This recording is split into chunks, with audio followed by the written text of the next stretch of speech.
Hello everyone, today I'm going to show you how to download Minecraft on your iPhone or iOS. Make sure to watch the video to the end, not to miss any important details. Like and subscribe.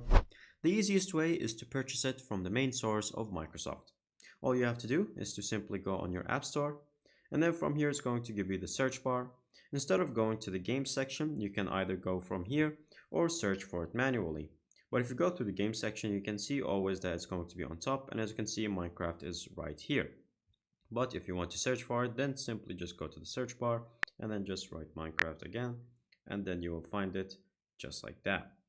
Once you have it, you're going to make sure that you not select any of the fakes and you go specifically to the one that has this logo and is made by Mojang.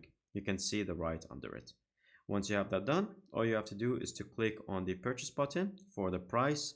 And so from here is going to ask you for your Touch ID, or you can enter your password if you don't remember it, or you can scan your face. And once that is done, it's going to purchase it with your credit card information, and then it's going to download it directly on your device and you can play it instantly. Thank you guys for watching. See you next time. Bye bye.